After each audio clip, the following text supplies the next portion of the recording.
Então, os principais sacerdotes, numa espécie de... Se fosse um Vaticano, seria a Cúria Romana. Se fosse aqui no Brasil, a Igreja Presbiteriana, seria o Supremo Concílio.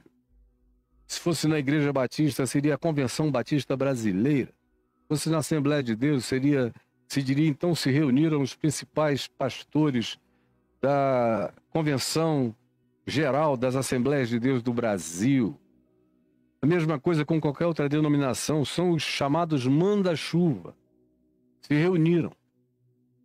E os anciãos do povo, aquela gente cracolenta, craquenta, aquela gente casca grossa, com craca de religião e de maldade, carregando culpas e hipocrisias grossas na casca, no couro. Esses são os anciãos do povo. Se reuniram no palácio do sumo sacerdote. Você veja como eram dias parecidos conosco. Hoje são mansões dos pastores, dos bispos. Na Igreja Católica também tem o palácio do arcebispo. São linguajares de natureza mundana, romana, o Palestina complexada, querendo se assemelhar ao reflexo do poder romano.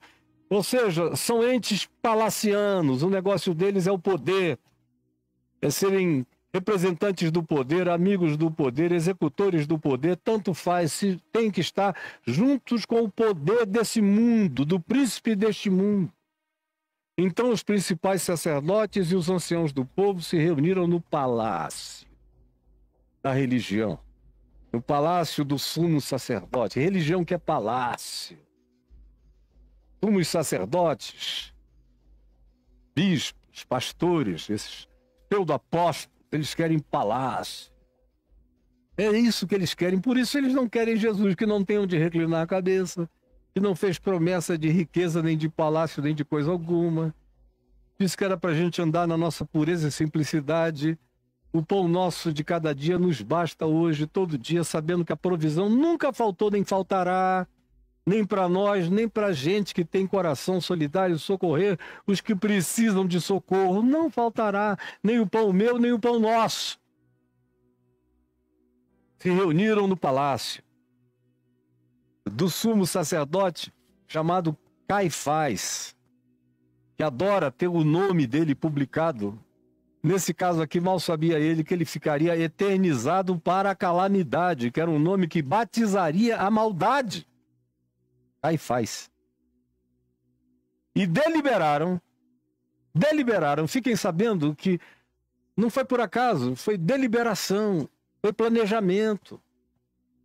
A religião tem muito mais planejamento do que você imagina. Ontem, por exemplo, eu li um artigo escrito por um amigo meu, num dos jornais do Brasil, um dos jornais sérios do Brasil. Ele é um repórter que eu conheço há quase 40 anos, meu amigo. E a gente conversa muito. De vez em quando a gente bate um papo, ele vem aqui, ou me telefona. E ele disse, olha, descobri o esquema todo do ardil político da Igreja Universal do Reino de Deus para as eleições de 2026 e 2030. E eles se reuniram e eu tive acesso direto à documentação do combinado, das deliberações articuladas. Aí ele me mandou e eu li, meu Deus, quanta deliberação pensada, meditada, articulada. Então a gente joga isso e aí todo mundo se distrai com isso, a gente passa isso, a gente vai fazendo, e a gente finge que está dando força para isso, mas o nosso objetivo é aquilo, porque para nós a gente ganha mais assim. Tudo ali, como eu venho dizendo, há quase 40 anos, há 38 anos, que era assim. Em diversas ocasiões no passado, eu provei que era assim, eu documentei que era assim, eu tive testemunhais de gente de dentro das mais elevadas posições que saíram e testemunharam que era assim, mas ninguém quis ouvir, ninguém quis saber, até que a coisa chegou a ficar como ela está. E humanamente falando, a única possibilidade de acabar é se cair uma bomba. Não estou falando de um artefato, de míssil, não.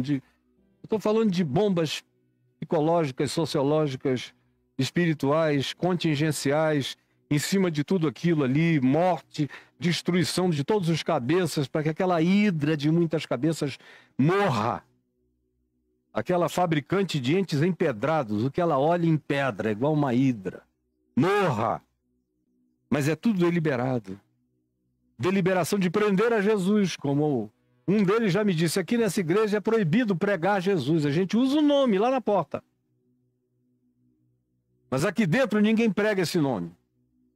Até para expulsar demônio, a gente usa às vezes. Na maioria das vezes é só sai demônio, mas não diz nem nome de quem. Porque nós não queremos que as pessoas aqui dentro da nossa igreja fiquem com muita fé em Jesus. A gente quer que elas tenham fé no Velho Testamento. Em Abraão, em Isaac, em Jacó, nos filhos de Jacó, em José, em Sansão, nos juízes da Bíblia, em Davi, em tudo mais. Nem nos profetas a gente dá ênfase, a gente gosta é do pessoal primitivo, que corta a cabeça, que mata, que esfola, que faz barganha com Deus, onde tudo que Deus atende é com base em promessa. Ah, Senhor, eu farei isto, mas eu espero que tu faças aquilo. É isso que eles praticam, e foi isso que ele me disse. Disse mais de uma vez. Disse 3 ou 4 vezes exatamente a mesma coisa. Não sei se foi deliberado ou se ele tinha esquecido e repetiu, mas é uma convicção que eles têm. Então os principais sacerdotes deliberaram prender Jesus.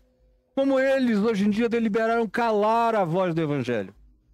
Eles não têm, por exemplo, o que dizer de mim. A única coisa que eles têm hoje em dia a dizer de mim é que eu falo mal do que eles fazem. Por isso eles me odeiam, por isso eu sou o grande apóstata, o grande herege, o grande desviado, o grande de tudo. Agora, eu sei que os anjos me aplaudem, que meu Pai Celeste me ama e que Jesus, o primogênito entre muitos irmãos, está assim, coladinho comigo. E o meu coração está aqui, repousado em paz santificada. Mas eles ficam com ódio, eles querem calar. Mas eles não conseguiram e nem conseguirão. Não vão calar nem a mim, nem a voz do Evangelho. Deliberaram prender. Paulo usa essa expressão escrevendo a Timóteo, dizendo, mas o Evangelho não está preso. Paulo diz isso, eles prenderam a mim, mas o Evangelho não está preso. Eles tentam calar a mim, mas o Evangelho tem voz própria. Deliberaram matá-lo. A traição, na enganação, no fingimento, sempre no fingimento. Mas diziam, não durante a festa, presta atenção nisso, que eu vou terminar agora. Não durante a festa, porque fariseu, saduceu, religioso, líder religioso de qualquer grupo, de qualquer seita, de qualquer credo, eu não estou falando só de cristãos, eu estou falando de uma fenomenologia universal. O fenômeno religioso. Todo e qualquer líder de religião quer evitar escândalo durante a festa. Eles não querem macular a festa deles, o nome deles. Claro, eles não querem ser objeto de contradição. E aqui está dito por quê. Que eles não queriam para que não haja tumulto entre o povo. Para que não fique um grupo dizendo, não, ele é maravilhoso, ele é sublime, ele é de Deus, ele é o Messias, ele é o santo enviado, ele é a graça encarnada, não. E um outro grupo, sim, vamos matar isso, aquilo, esfolar. Eles fazem tudo para fugir do tumulto. Hoje em dia, é que eles estão ficando tão descarados, mais descarados do que os principais sacerdotes e os anciãos do povo no palácio de Caifás. O pessoal hoje da mansão dos apóstolos aqui para todo lado, no país inteiro, entrou num descaramento essa liderança que eles já não querem mais nem saber. Porque o desrespeito deles para com o povo se tornou total. É aquela coisa que o Macedo diz lá no famoso vídeo do Odal Desce. Se quiser ficar, ficou. Se não quiser, vai se danar. Mas saia daqui, não me atrapalhe, vai se danar. Odal Desce. Mas nesse tempo de Jesus, eles ainda tinham um pudor que hoje em dia já nem existe mais. O descaramento hoje é absoluto e total. Mas ainda tem alguns dos principais sacerdotes e dos anciãos do povo, e fogem de qualquer que seja a multidão e fique sabedora das armações deles. São os que ainda trabalham no oculto, no escondido, e não mais com tudo para fora, deslavado e descaradamente. Mas essa é a psicologia da religião. Se tiver muito povo vendo, não faça nada público. Faça escondido, mas não deixe de fazer. Nós já deliberamos, nós vamos preparar, agora é só um modus operandi, é uma maneira de executar. E de colocar a culpa em outro. Os romanos estão aí para levarem a culpa mesmo. Pilatos está aí para se tornar o nosso bode expiatório. Mas a deliberação é nossa, a culpa é dos romanos. A perseguição foi romana.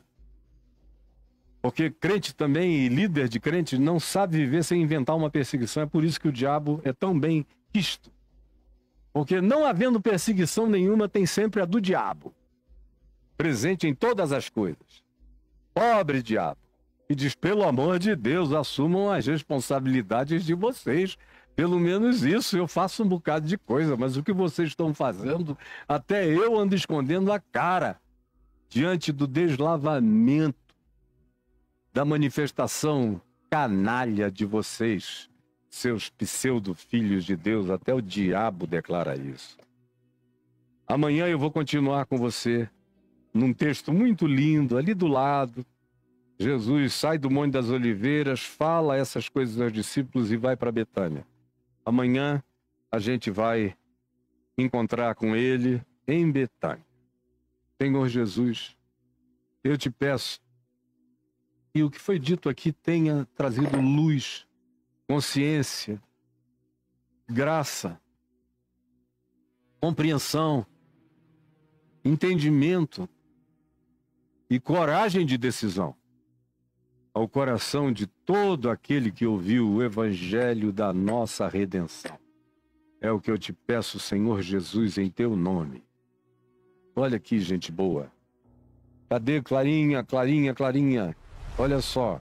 Vocês estão vendo passar antes do Pix, eu quero que você preste atenção nesse negócio aqui, inscritos. Você já é inscrito no canal? Mostra de novo se você conseguiu, Caio. Aí, inscreva-se no canal se você não é inscrito.